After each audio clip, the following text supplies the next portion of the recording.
Hi, this is Fred Greene with episode number 99 of Golf Smarter Mulligans. This is our second of 9 consecutive episodes on Mulligans featuring a series of conversations with the late Tony Manzoni. What I've always loved about doing Golf Smarter is finding and featuring some of the unsung heroes of golf instruction that you probably won't see or hear anywhere else. Tony, who passed away in 2018, perfectly embodies our mission. Along with writer Paul Cervantes, Tony wrote a book called The Lost Fundamental, One Simple Move, Better Golf Forever, which was out of print when he passed away, but is once again available on Amazon, including the Kindle format. Tony's DVD of the same name was also out of print, but can now only be seen online through our private channel. If you'd like access, please write to me directly via email, golfsmarterpodcast@gmail.com, or just click on the Hey Fred button at golfsmarter.com.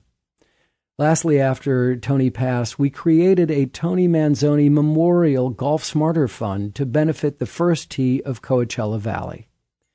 Your tax-deductible contributions are greatly appreciated. Find out more at golfsmarter.com/Tony.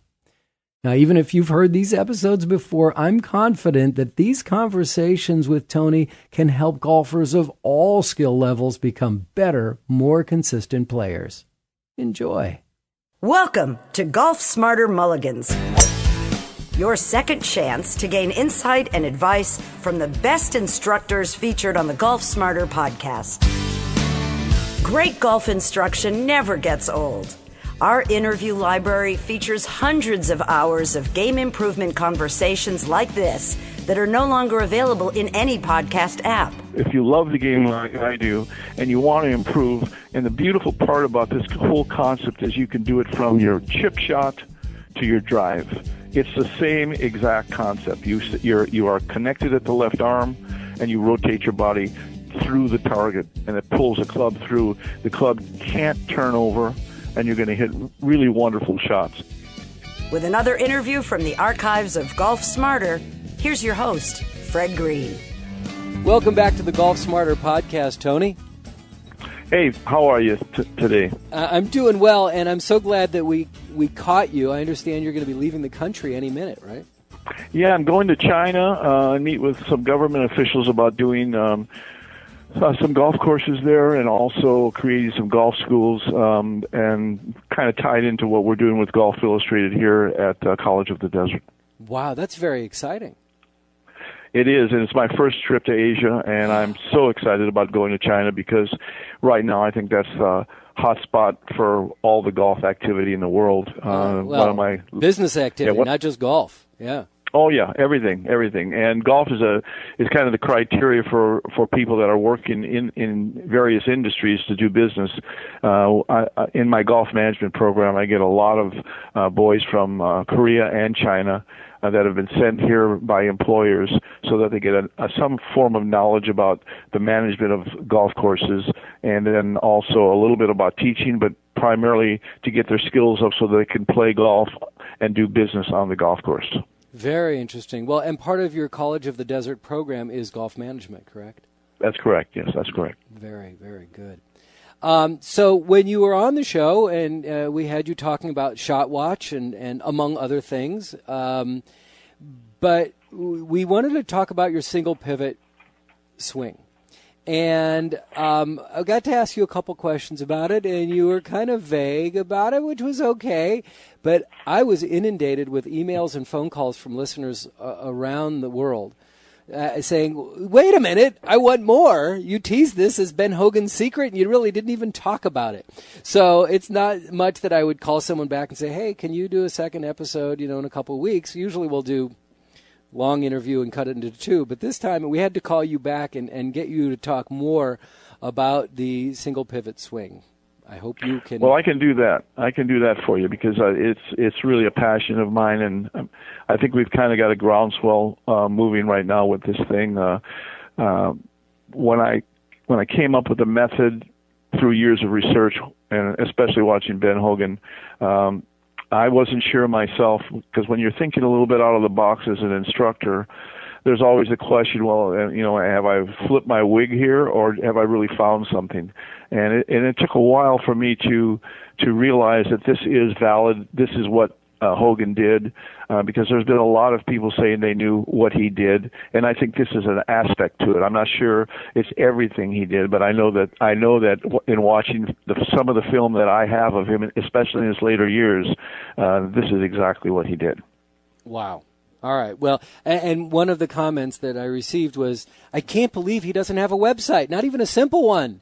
So you need to explain this, and it's like, what? Well, I'm finishing a book with a gentleman by the name of Paul Cervantes, who's a very, very fine co-writer, and I speak in a certain way, so he's tried to keep that flavor in the book without editing me out of it. And so Paul does have a website that he's building at this present time, and we will have a lot of information. And then Golf Illustrated, because I'm working with them with the Single Pivot Golf School, they have the Golf Illustrated has just gone online, and they have a pretty large website, and we're going to be doing kind of golf vignettes that we'll be putting on there. Myself, Al Geiberger, Mike Lyons, and Brian Geiberger. That's the foursome of us, and also a young lady by the name of Karen Gottwald, who's our female instructor, about the single pivot, how you have to set up to it, because setup is really important in making this happen. What we're eliminating in the single pivot golf swing is we're eliminating the lateral move, the shift from the right leg to the left leg. And it's not an invention. There have been many great players that played off the left side, but no one has ever really explained it in detail how you do it and what are the functions and so forth. So that's what my role has happened, is that I've watched this, and of course I give lessons to a lot of people, especially elderly people. And not that this doesn't work for young people, because my golf team are all, they all kill the ball and they're all playing off of one axis. But I saw that older people that always said, I can't get over to the left side, I can't finish the swing anymore, I can't get any distance. I've increased their distance just 2 to 3 clubs by just putting them in the right position, by setting them to the ball correctly, and then keeping them there throughout the motion, so that there's not a lot of weight on the right side, so they can clear their left side. They can turn their chest left of the target and get the right shoulder pointing at the target. And while they do that, the left arm stays connected high on the chest. And that's the secret of this. It's playing off of one axis. Now, we're not tilting the shoulders, so this is not stack and tilt. And I don't mean to infer that what they do is wrong. I don't like to get into those things. But you can't hurt your back doing this. When you're tilting your shoulders, especially on the through swing, you're going to end up in what we used to call a C position. And there's a little bit of strain on the lower back. And all the people that played from that era that finished with the head back and the body kind of in a C position, they all were troubled with their back in later years. And Hogan, if you see any pictures of him, he posted up so that he was on a straight line, because he didn't work that way. He didn't work down and under to hit the golf ball. When you do that, you have to turn your arms over. There's 2 ways to square the golf club. You can turn your arms over and hit it, or you can rotate your body and keep your arm connected to your body like it's a lever connected to a gear. So when you set up to the golf ball, the first thing you're going to do is you're going to set up 60-40, 60% of your weight on your left foot and 40% on your right. And why you're doing that is because you're aligning your left hip to the outside of your left foot. And that's impact. Now, when we hit the golf ball, whether we sway off the ball and come back to it, that's where we're going to end up. But with this concept, we're going to get against impact to start with. So we've positioned the legs in the proper position. And now all we have to do is rotate the upper part of the body, and we're going to coil the body without moving that center, and that's our head. We're going to stay, our face will be right down on the golf ball, okay? So the right shoulder and the right hip are going to turn behind us, and that's going to pull the arm around the body with the rotation. I'm going to stop you for a second here, because you're describing this, not only am I trying to do this, I'm standing up, I got a club in my hand, I'm doing this. Good. I'm sure there are people who, listeners right now, who are on a commute train standing there doing this with me. So let me just kind of visualize this. So when I'm bringing my hands back, I'm not bringing my hands up, I'm bringing my hands more back. But you're not bringing your hands back. your arms are connected to your body, and you're turning your upper torso, and your arms are being moved to a position behind you. The arms are in front of you, okay, and they're going to stay in front of you in the address position. But as your body is rotating, it's turning around. The right shoulder is now being displaced behind the spine, and the right hip is being displaced behind the spine. So your right side is turning. There's no lateral move back. There's no sway back to low power. You're coiling. Imagine a wall against your right shoulder, okay? You're going to turn inside that wall with your right side. And that movement will take the club back into a position. And everybody's different because we are all built differently. Some people have a lot of flexibility, some don't. Some are short-waisted, some are long-legged. So there's no position you can say you have to take the club here. So by connecting the arms slightly on top of the body at address, we, from a single axis, which is the left leg, and we stay against that brace, almost the feeling of there's an imaginary wall on your left side.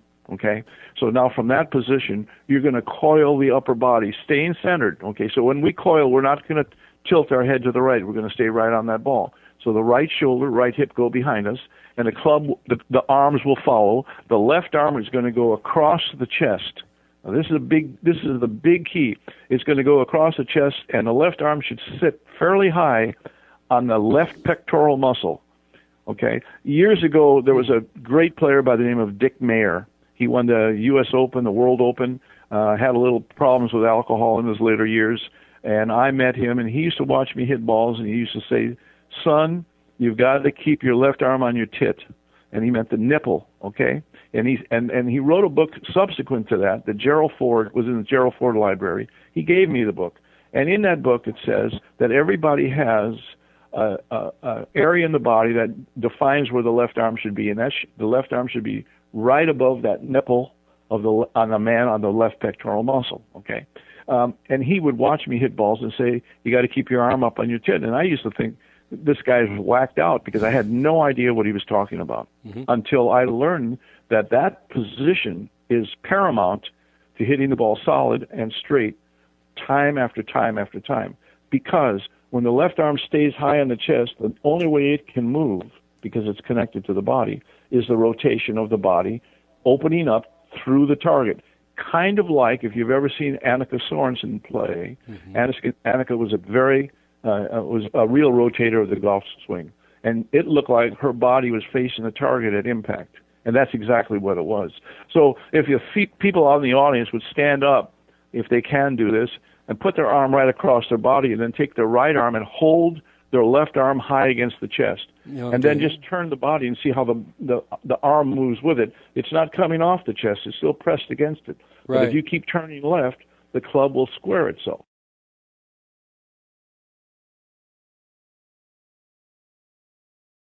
You talk about seniors being able to do this. What kind of, to me, the way you're describing this in this rotation, it seems like a lot of flexibility is required. I mean, you have to. Oh no, none at all. Believe me, I'm about as flexible as a solid pretzel. I can't touch my toes. You're a pretzel stick. Okay, I'm lucky if I can get past my knees when I bend over. Oh, but really? I can do this. I can do this. I'm 74 years old. Atrophy is snuck in there somewhere. Yeah. And I try to stay as limber as I can, but really, I'm not going to yoga. I'm not doing stretching. But what I found is that if you put your arms across your chest, like you see guys crisscross their arms, and you get in a swinging position, you set yourself up against the left side brace, and just turn the top part, you're going to turn it enough to where your back is to the target. You even less than that is fine, okay? But if you're turning your right side behind you, this is the ticket. If you try to turn your left shoulder over to your chin, it's harder to do. If you take your right side and pull it back behind you towards the target, that's the key word, towards the target, because at the top of your swing, your weight is now 70-30. You're braced against that wall. And okay? 70 being on your left side. The 70 being on the left side. Left side. You started 60-40 because you're displacing your weight behind you, and it's going behind you towards the target. You have now braced up 70-30. The left knee has not pulled back from the ball or pulled back to go towards the ball or behind it. The left knee is pointed straight to the toe of the left foot. Okay. In your rotation, your knee is pointed to your foot. You're not bending your knee on that rotation. Well, your both knees are bent. Okay. Because I'm trying to talk you through this. Okay. Right. Now, as I turn my right pocket and my right shoulder behind me, okay, towards my left heel. As I do that, my left knee points towards my toe. Towards the toe on your left foot. Okay. The right leg will elongate. It won't lock, but it'll get steeper. Mm-hmm. Okay. So now you're braced on your axis that you're going to swing around. Okay. So you're there. Okay. Now all we're doing is we've coiled the top part of the body. Our legs are in position. So now all there is left, by staying connected high on the pectoral muscle, okay, we just unwind our chest through the target, around the left leg, and we finish with the chest pointing left of the target and the right shoulder pointing at the target. And trust me when I tell you, I've got an 86-year-old man that when he first came to me and he took the club back, he looked like a tree falling to the right. He had no conception of turn. I've got him on his left side now, and he's hitting the ball farther now than he did when he was in his 50s because he's hitting it with his whole body. He's not working down under so that his arms have to flip over so that the arms leave the body. He's hitting it with his chest, his core, his hips, and the last thing through is the club head. So as his body unwinds, the club head hits the ball. Now, if you're on the right side and you try to do this, you're going to spin out open. You're going to spin open, but you can't get open enough when you're on your left side as you start unwinding. You can open up as early as you want, and you're just going to hit the ball harder. Okay. Now the key as we do this is that the left arm must stay on the chest as you open. Okay. So you're going to be turning level. You are not going to be working down. You're going to stay level, like Hogan did in his later years, and you're going to smash the ball.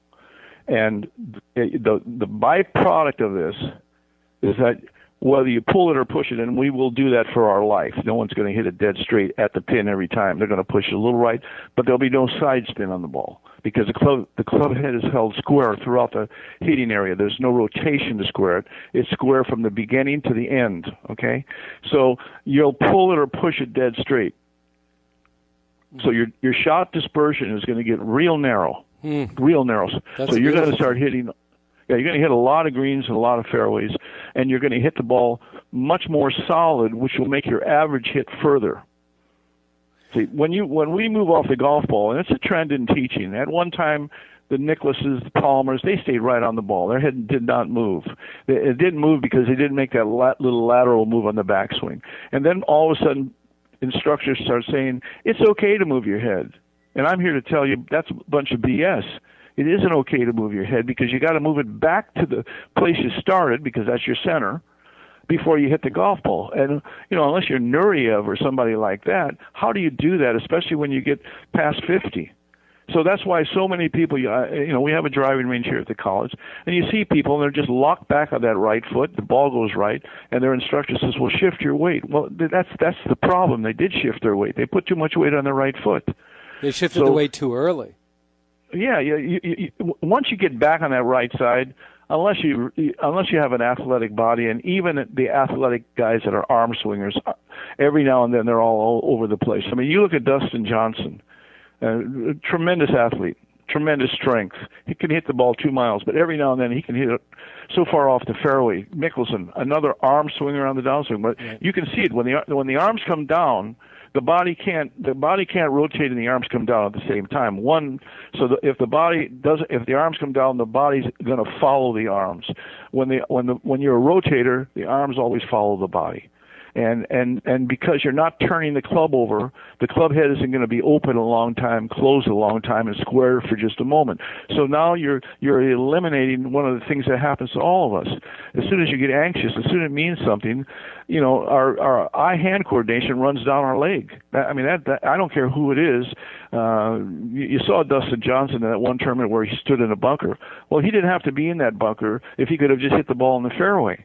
But because he has to square that club with his arms, as soon as it gets really important, you're gonna hang on, or you're gonna release it too early. See, and that's what he really figured out. And in his later years, he made statements. I square the golf club with my body. Okay, well that's how. But he didn't tell you how to do it. That's what the single pivot school and concept is about. It tells you how to do it. And I want to tell you, and I don't mean to brag, but I am going to brag. Since I've been Please teaching be my this, guest. Since I've been teaching this, I have had nothing but repeat business and nothing but referral business, and people sending me emails and telling me I never hit the ball like this. I haven't hit it like this since I was a kid. Blah blah blah blah blah, and it works. I've got Al Geiberger, who's a pretty good golfer in his day, doing this. Okay, Al Geiber was voted as having one of the top swings and the top 5 best swings, and he is now a single pivot player. Okay, I have a terrific teacher from Canada that was reluctant to this at first, although he tried to stay centered to the ball. But once he got all the pieces together, his following now is expanded tremendously because you get instant results. I know one of the guys that heard your podcast came down to see me. And, really? Yeah. Oh, yeah. I've had 2. Actually, I had 2 lessons. So this one young man, he said, well, that's great to hear. Thank you. Yeah. And what do you shoot? He says, well, I'm about a 20 handicap.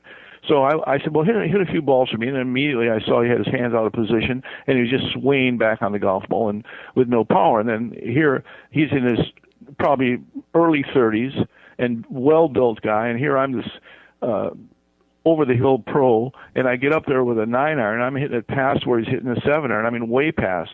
And he says, where are you getting all that power? And I said, because you're hitting it with your flick of your wrist, and I'm hitting it with my whole body. Mm-hmm. And I got him in position, and I'll tell you, after about the 15th golf ball, he was blasting it out there. He said, I've never hit a ball this far in my life. Oh, gives me the chills. Well, it's awesome. Believe me, when I tell you, it gives me the chills, because my passion is teaching, and we all want to make money, but I promise you, this is like an elixir for me, because I finally found something that really works for I don't care what level player. And I've got some kids. I've got a 12-year-old that I'm going to give a playing lesson to. She's had 6 lessons, and she hits it so far and so straight, it's just ridiculous. But she's blessed, but she's also lucky that she got a fellow like me that didn't teach her shift to the right, shift to the left, because she'd be chasing that monkey for a long, long time. Well, I'll tell you, my passion is finding people like you to share this knowledge.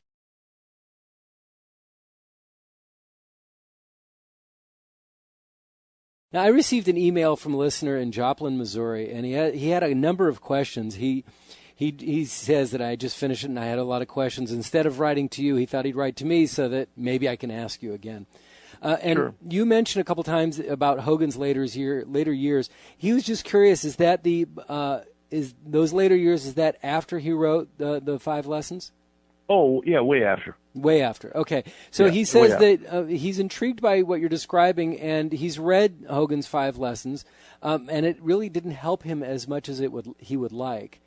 He wants to know. Well, if you read Hogan's, there's a lot of really great stuff in Hogan's, but what he says in there, and I mean, they asked him near his death, because he went to Golf Digest in the 90s to release a secret, but he wanted a 6-figure payment, and they refused, and so I think he took it to the grave with him. But they asked him in his later years, well, what was your secret? What really was it? Because there's been a lot of speculation. And he said, they're going to have to dig it out of the dirt like I did. And I just love him for that, because he had no gurus, he had no real video, nothing to work with. He had to get out there and just beat balls. But he got an idea in a dream state, and I know what that I really believe I know what that idea was, and it wasn't weakening his grip and all that pronation and supination stuff. I mean, he may have done that, but I've got film, and you can look at him at the top of his swing, and his weight is on top of his left side. His right leg is so steep and so braced, and you can see he's right there ready to rotate. So he eliminated that transitional move that I don't care who you are, whether you're a tour player or a high handicap player, it's difficult. You've got to move laterally onto the left foot and then rotate. And you have to time that rotation in a split second when that club is really, really moving. And for some of these young guys that hit 3 or 4 fairways and then blowing out of bounds, right or left, and never knowing what, they know what I'm talking about, because I was one of those guys. When I was a young man, I was a very good player, but every time I got into a tour event, one hole or two holes, I'd hit the ball left and it'd be out of bounds or into some real trouble where I ran my score up. And I always thought, well, I just don't have it. And I just want to pass this information on to people. For those young people that are out there that really want to play this game, you've got to be connected and rotate that body so that you can control that club head. You have to know where that club head is through impact. If you're just guessing and hoping, you got a long road and a rough road to go through. Well, you had mentioned the word coordinate, and I'm wondering what kind of, I guess coordination is the word that I'm looking for. Does it take a lot of good hand-eye coordination? Does it take a lot of work to get that coordination together to get it at that right spot?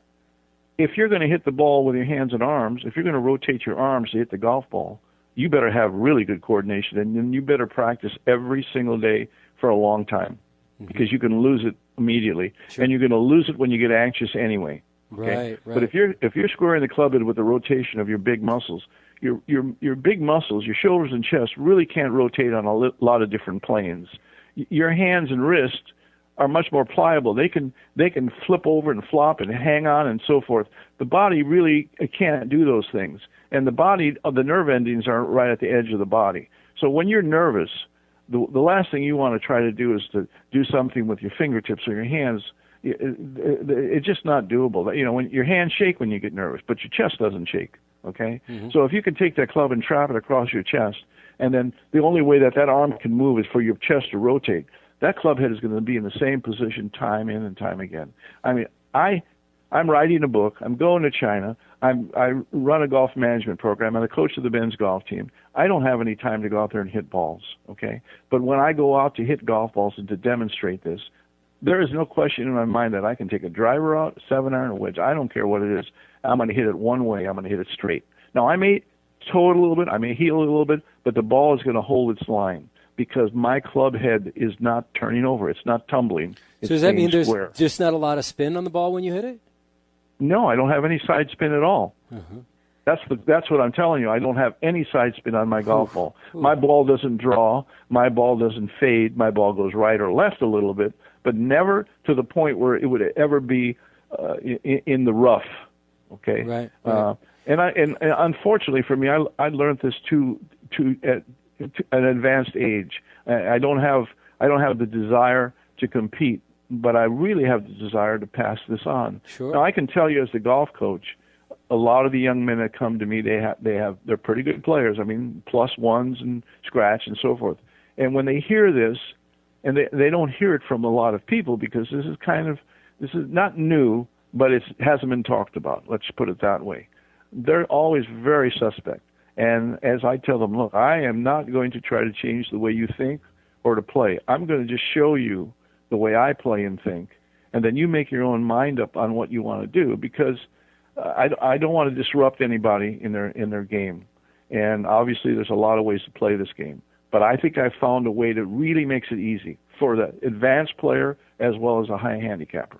I think they both profit from this. I mean, I would get on the golf team. I would talk to whoever on the tour and not be a little bit nervous about telling them this, because if they're an arm swinger, I can improve them. It's just that simple. Wow. Now you mentioned that one of the things that it says in the Hogan's book is that the beginning of the downswing transfers the weight from the right foot to the left foot.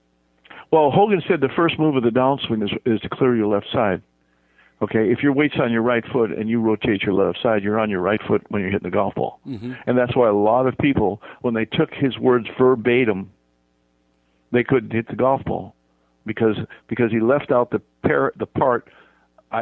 In the letter I have by Ben Hogan to a friend about how to hit the driver, he states emphatically, at the top of my swing, my weight's on the instep of my left foot, not my right foot, my left foot. And when the first time I read that, I just blinked and said, well, Ben must have had a cocktail that day, and or maybe a little dyslexia kicked in, but he meant right foot.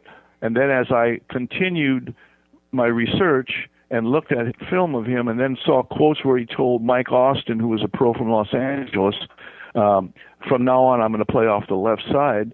And then one time with a conversation with Lee Trevino, Lee said, I've seen a lot of great players play off the left side. I've never seen anybody great that stayed for any length of time on the right side. But I didn't understand what he was talking about. And like most people, I was too embarrassed to say, I don't know what you mean by that.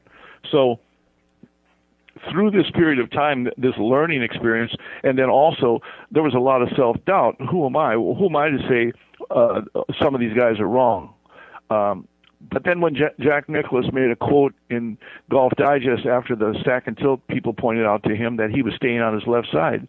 Jack made the statement, and it was a very, brash statement. He said, anyone that teaches you to shift your weight on your right foot on the backswing doesn't know how to teach. Well, Ledbetter and a lot of these guys, hair stood straight up, okay? And I know when I first wrote, when I was writing my book, some excerpts of it in the local sports book here, a little golf book, a couple of pros wrote scathing reviews of what I said. You're insane, you're a fraud, blah, blah, blah.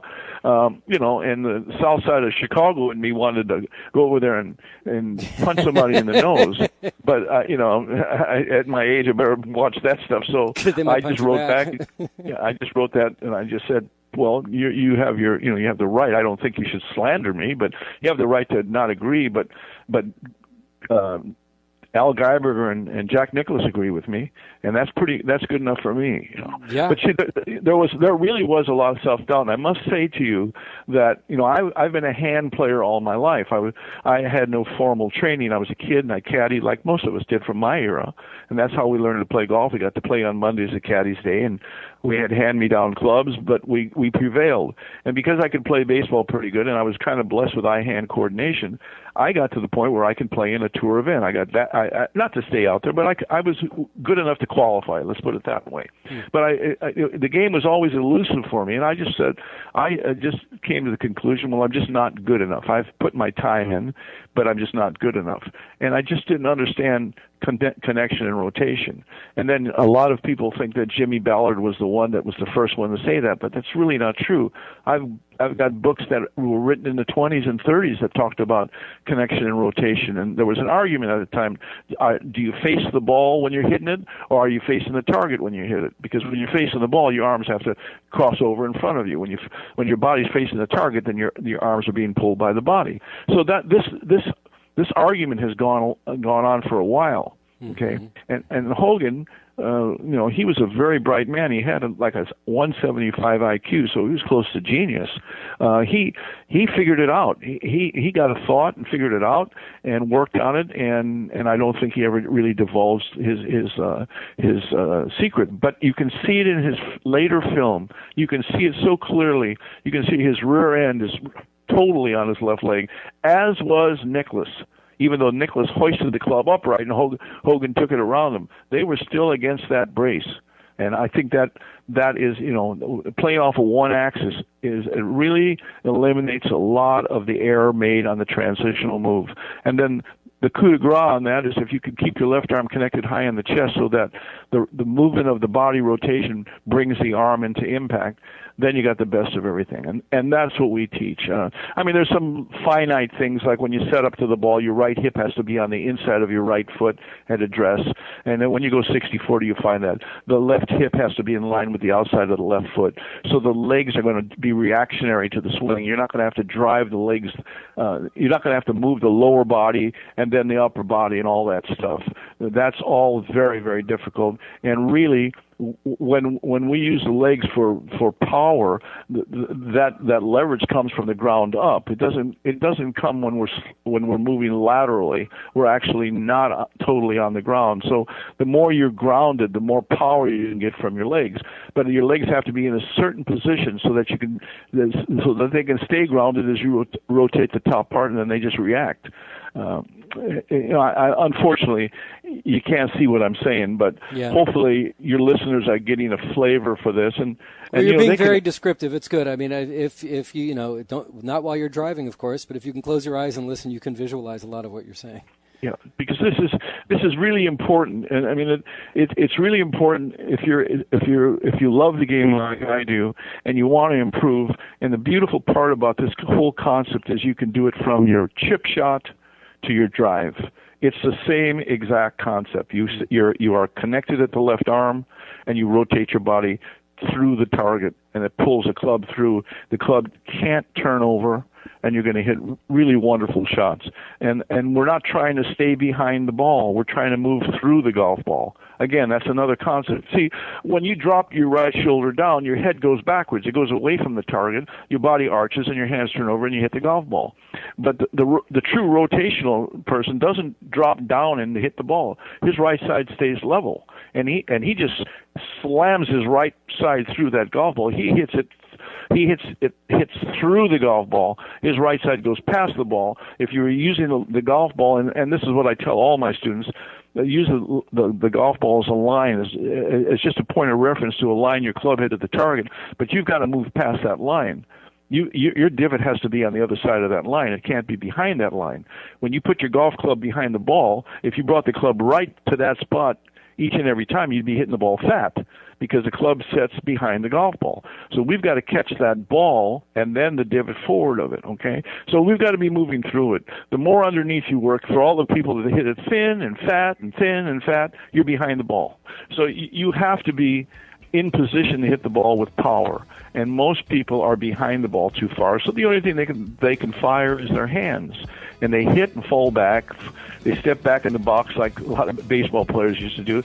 I mean, that move is prevalent in golf.